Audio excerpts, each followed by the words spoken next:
Você já parou para se perguntar se essa ação tá barata, tá cara, se é de fato o momento de comprar ou não? Então, nesse vídeo você vai aprender o que analisar para comprar ali boas ações.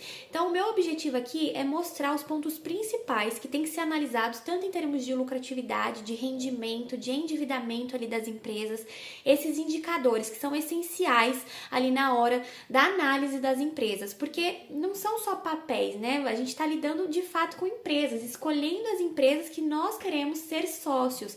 Então, é importante saber, né, se a gente vai estar pagando caro ou barato por aquela sociedade que vai ser feita, é fundamental. Então, o intuito é participar desse crescimento, obviamente, receber esses lucros, mas para isso a gente precisa entender a saúde financeira da empresa e a sua capacidade de gerar lucros ou pagar dividendos, né? Dependendo da empresa, se essa empresa tiver ali a regularidade, né? O histórico de pagamento de dividendos. Então, a gente vai analisar tudo isso daí. Eu vou mostrar para vocês o site que eu costumo analisar, apesar de terem muitos que trazem essas informações, como Investidor 10, o site ali Fundamentos. Eu gosto do Status Invest, então eu vou mostrar por meio dele, tá? Mas aí você pode usar a plataforma que você quiser, mas eu vou usar ele porque eu acho bem completinho. E aí você vai ver que não é difícil fazer esse filtro inicial, né? Você vai ter uma visão muito mais clara, mais ampla ali sobre os dados financeiros, esses indicadores chaves que de fato ali vão te dar um embasamento muito melhor sobre o desempenho histórico da empresa e tudo mais. Então entender, por exemplo, valuation, ou seja, né, se o preço atual daquela ação vai estar alinhado com o valor real ali da empresa, porque às vezes o mercado ele pode precificar uma ação de forma desproporcional, né? O que vai afetar diretamente ali o potencial de retorno. Enfim, tudo isso aí a gente vai analisar aqui no vídeo, esse potencial de fato de retorno ali do investimento. Então, vamos lá entender. Bom, então eu tô aqui com o site do Status Invest aberto para poder mostrar para vocês algumas empresas. Eu escolhi aqui algumas empresas do setor de energia para comparar justamente essa questão do endividamento, lucratividade, crescimento com esses indicadores chaves que eu vou apresentar aqui para vocês. Então é só vocês virem aqui na lupinha, colocar a siglazinha e abrir a ação. Aqui no caso eu já tinha selecionado algumas para vocês poderem ver, todas são desse setor da parte de energia, então aqui é a Eletrobras, e aí o site ele é muito bem explicadinho, aqui são esses indicadores que eu quero mostrar aqui para vocês, valuation, endividamento, eficiência, rentabilidade, crescimento, então todos esses aqui, no finalzinho você também consegue encontrar informações relativas à empresa, então por exemplo aqui é do setor de energia elétrica, tem o histórico, todas as outras informações aqui. Bom, mas voltando lá então, todas as empresas aqui que eu vou mostrar para vocês, também essa daqui do setor de energia, a CEMIG e Cosan. A Cosan, embora ela não seja exclusivamente do setor de energia, é um conglomerado brasileiro que tem uma forte presença em alguns segmentos como distribuição de combustível, incluindo também a questão energética. Então eu deixei ela aqui para a gente poder fazer esses comparativos também. São vários indicadores, como eu disse, mas nós vamos pegar aqueles indicadores chaves. Todos são importantes, mas eu vou mostrar para vocês os indicadores chaves para poder analisar aí e comparar as empresas. Então, o primeiro aqui, em termos de indicadores de valuation, é o dividend yield, que é justamente a relação entre os dividendos que são distribuídos por uma empresa e o preço atual da ação. E ele é expresso aqui em porcentagem, ou seja, seria basicamente quanto que o investidor vai ter de retorno do seu capital só em dividendo. Desconsiderando então a questão da valorização da empresa, só em dividendo, qual que é o retorno aqui do capital? Nesse caso, 2,3%. Considerando então a CEMIG, por exemplo, nós vamos ter um dividend yield bem maior, então mais atrativo, 9,68%. Ou seja, esse investidor da CEMIG, ele vai ter um retorno do capital maior só em termos de dividendo. Então, se a gente considerar as outras empresas aqui, ó, 6,64%, a Eletrobras, um pouco menor também, né, 3,23%. Nesse caso, todas estão pagando dividendo, tem empresas que não pagam.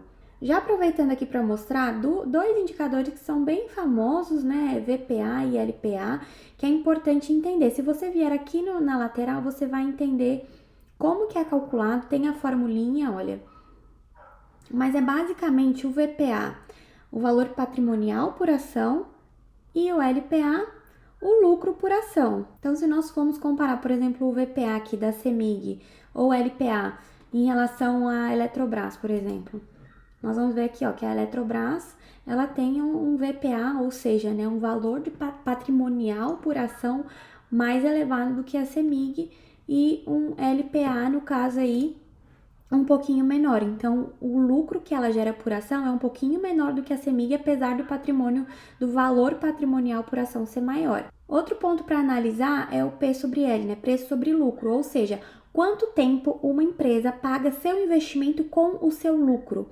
Nesse caso, então, quanto menor esse valor, melhor. Existem aí dois autores muito famosos, né? O Benjamin Graham e o David Dodge, que eles sugerem, na verdade, que o ideal é que seja abaixo de 15 para ser atraente. Já, por exemplo, o preço sobre o valor patrimonial, esse daqui, compara o preço do mercado ali de uma ação justamente com o valor patrimonial da ação. Valores abaixo de 1 podem indicar ali uma subvalorização, embora isso varie, né, conforme o setor, como eu disse, mas empresas baratas ali em relação ao preço de mercado. E acima de 1, você vai estar considerando que essa empresa estaria sobrevalorizada, que no caso aqui é o caso da CEMIG, né, que ela está próxima de 1, mas ela ainda está acima do 1. Não é necessariamente ruim, já que os investidores eles podem estar vendo ali naquela empresa um potencial futuro. Mas de modo geral aqui o que a gente consegue analisar é que as empresas com esse valor abaixo de 1 estão baratas, porque elas estão sendo subvalorizadas em relação ao preço que de fato elas valem. Comparando aqui então, por exemplo, com a Eletrobras, que é a primeira que nós vimos, o PL dela é bem maior, ou seja, o tempo que a empresa demora para pagar ali o seu investimento com o seu lucro é bem mais alto, ou seja, bem acima de 15, que é o que os autores que eu mencionei aqui colocam, então não estaria muito ideal, e ela está subvalorizada. Lembrando que aqui também, conforme o livro Investidor Inteligente, a métrica que é colocada é que esse valor não pode ultrapassar idealmente ali 1,5. Agora, analisando questão de dívida, de endividamento, vamos ver aqui primeiro essa questão da dívida líquida sobre o patrimônio líquido. Então, mede justamente essa relação entre a dívida líquida de uma empresa e o seu patrimônio. Nesse caso aqui, ó, 0,35 significa que há uma dívida líquida, né, de 35% do patrimônio líquido da empresa. Então, esse valor mostra o nível de endividamento em relação ao patrimônio líquido. Se a gente pegar outras empresas aqui, por exemplo, a CEMIG, 32% de endividamento em relação ao patrimônio líquido, também tá ok. Agora, se nós considerarmos valores acima de 1, por exemplo, aqui na Cosan, 2,55, já é um valor muito alto. Valores abaixo de 1 podem normalmente ser considerados ali numa situação de endividamento mais favorável. Tem outros indicadores interessantes aqui também, mas não são indicadores chaves. Por exemplo, a liquidez corrente vai considerar a capacidade da empresa de pagar ali as suas obrigações de curto prazo com os seus ativos de curto prazo. Esses indicadores são interessantes, mas eu vou focar mesmo nos principais. Por exemplo, em termos de lucratividade, a gente ouve falar bastante do ROI e do ROIC. Vou explicar esses três aqui para vocês terem uma noção. Basicamente, eles vão medir a eficiência da empresa de gerar lucro com base no patrimônio líquido, no total de ativos ali e também no capital investido. Então, por exemplo, nesse caso aqui, o ROI é 2,83%. Então, a empresa ela gera 2,83% de lucro em relação ao seu patrimônio líquido. Já aqui, por exemplo, nesse outro caso, é 1,16%. Então, a empresa também está gerando lucro de 1,16% sobre cada real investido em ativo. Quanto maior, melhor. E aí, nesse outro caso aqui, ó, que seria o ROIC, ele vai considerar o retorno geral sobre todo o capital investido, incluindo dívida e o capital próprio.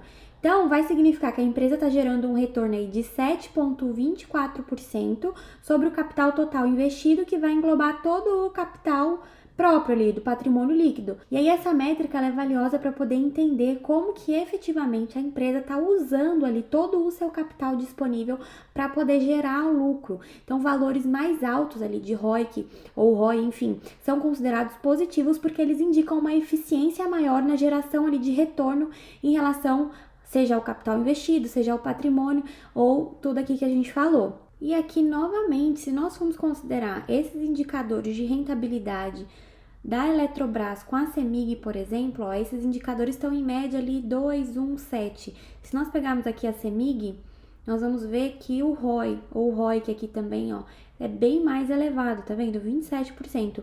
Ou seja, a CEMIG, no caso, ela tem uma eficiência em gerar lucro com base no patrimônio líquido, nos ativos ou no capital investido, bem maior ali que a Eletrobras. E agora, em termos aqui de indicadores de crescimento, nós temos dois indicadores que são bem importantes, que é basicamente aqui, eles vão representar a taxa de crescimento anual média, seja da receita nos últimos 5 anos ou do lucro ao longo desses 5 anos. Obviamente aqui, né, valores positivos são mais desejáveis com base ali no histórico de crescimento da empresa. Esses valores são bem importantes para entender ali o desempenho, a saúde financeira, a perspectiva de crescimento da empresa. Esses indicadores analisados em conjunto com certeza vão fornecer aí insights muito importantes. Em termos comparativos, a gente já consegue analisar, por exemplo, aqui que a CEMIG paga maiores dividendos, que tem ali um tempo de retorno menor do seu investimento, em termos de subavaliação da empresa ou sobreavaliação, a da dívida também a gente consegue analisar aqui, ó. Então são todos esses indicadores são bem importantes para a gente entender melhor se ela está pagando bem, a lucratividade, o potencial de crescimento. Então, tudo isso é muito importante. Se ficou alguma dúvida, se você quer entender melhor ali um indicador em específico, deixa aqui nos comentários que eu te respondo. Eu te vejo aí nos próximos vídeos. Ótimos investimentos para vocês. Um beijo e até lá!